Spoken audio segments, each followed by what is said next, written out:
Have you ever wondered how you'd actually build a kingdom from scratch? I'm not talking about a video game. I mean, in the real, messy, chaotic world of medieval India. Forget about inheriting a nice, stable empire. We're talking about forging one with pure ambition, sharp strategy, and yeah, a little bit of ruthlessness. So let's open up the playbook. Just take a look at this map. Between the 7th and 12th centuries, the Indian subcontinent was not one big, unified empire. Nope, it was this constantly shifting patchwork of kingdoms, all competing with each other. But all that chaos, that was also an opportunity. It was the perfect stage for a clever warrior or an ambitious local lord to play the great game. So how do you go from being a nobody to a mighty king? Welcome to the Kingdom Building Playbook. All right, part 1, gaining power. Turns out there were a couple of really well-known paths to the throne, but the very first step was always understanding who held the power cards.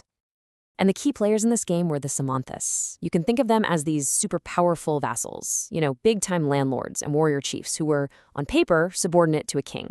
Their job was pretty simple. Show up at the king's court, bring some nice gifts, and have your soldiers ready when the king calls. But, and this is the important part, they had their own money and their own armies. That made them a constant source of power and a serious potential threat. This is basically the classic insider's guide to a hostile takeover. Step 1, as a Samantha, you just start quietly gaining more power and more wealth. Step 2, you start calling yourself something a little fancier, like Mahasamantha, which means great overlord. It's a signal to everyone that you're not just some subordinate anymore. And the final, biggest step, you declare independence and you overthrow the very king you were supposed to be serving. And believe me, this wasn't just some theory. People actually did this. The Rashtrakutas are the perfect example. Their chief, a guy named Dentidurga, was originally working for the Chalukya kings. Then, around the mid-8th century, he made his move. He defeated his overlord and performed this wild ritual called the Hirangarba, or Golden Womb, to be symbolically reborn as a warrior. This incredible sculpture from their time really shows you the kind of fierce, godlike power they wanted everyone to see. So you really had two main paths to the throne back then. Path number 1 was the insiders' revolt, just like we saw with the Rashtrakutas. But there was another way, the warriors' enterprise. You had some really enterprising families, even Brahmins who traditionally weren't warriors, who just decided, you know what, let's pick up some swords and use their military skills to carve out their own kingdoms. Okay, so you've done it. You've won the throne. Congratulations. But guess what? The fight is just getting started. Now you have to actually run the place. And that means administration. And most importantly, you're gonna need money. The first thing any new king did was work on the branding. They took on these ridiculously grand titles. You weren't just a king, oh no. You were the Maharaja Adhiraja, the great king, overlord of other kings. Or how about Dribhuvana Chakravartin, Lord of the 3 worlds. This was all about marketing, projecting an image of total authority. Of course, the reality was a bit different. You still had to share power with your Samanthas and with groups of peasants, traders, and Brahmins. Now, to fund all this royal grandness, you need cash flow. You need taxes. So just take a guess. How many different kinds of taxes do you think one dynasty, the Cholas, managed to invent? Well, inscriptions from their time mention over 400 different terms for taxes. 400! And their system was so incredibly specific. You had veti, which wasn't even paid in cash. It was forced labor. Then kadami, your standard tax on land. But then it gets wild. There was a tax for putting a thatch roof on your house, a tax for using a ladder, even a tax for inheriting your own family's property. The bottom line was, if you could think of it, they could probably find a way to tax it. But being a king wasn't just about collecting taxes and having an army. To really make sure your dynasty lasted, you needed to build a legend. You needed a really good royal PR machine. And a king's #1 PR tool was something called a prashasti.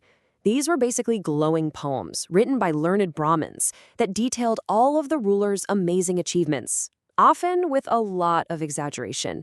They painted the king as this valiant, unbeatable hero. I mean, listen to this excerpt about King Nagapata. It claims he was conquering other kings when he was still just a kid. Talk about building an image. So, what did the Brahmins who wrote these super flattering poems get for their trouble? Well, they were often rewarded with land.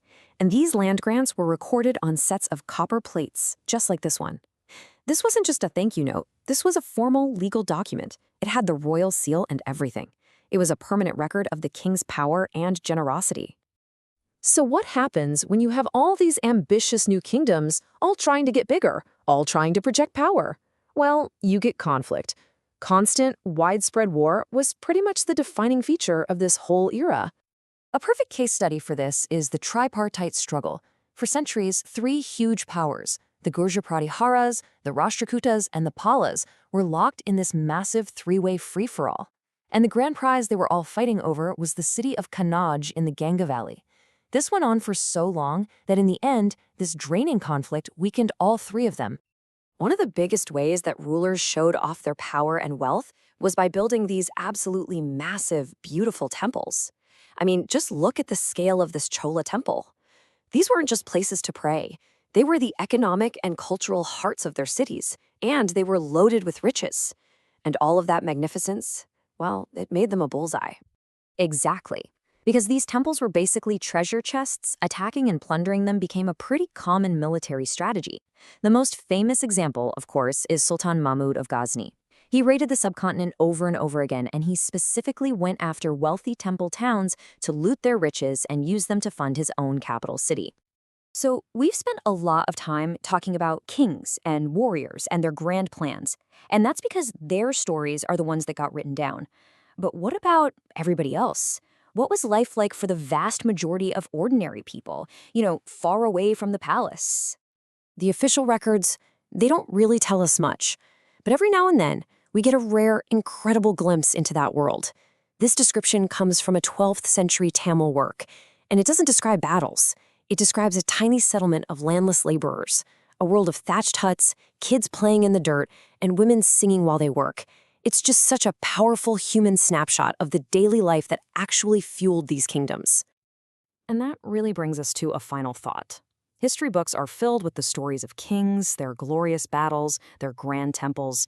But those empires were built, quite literally, on the backs of millions of unnamed people toiling away in the fields and villages.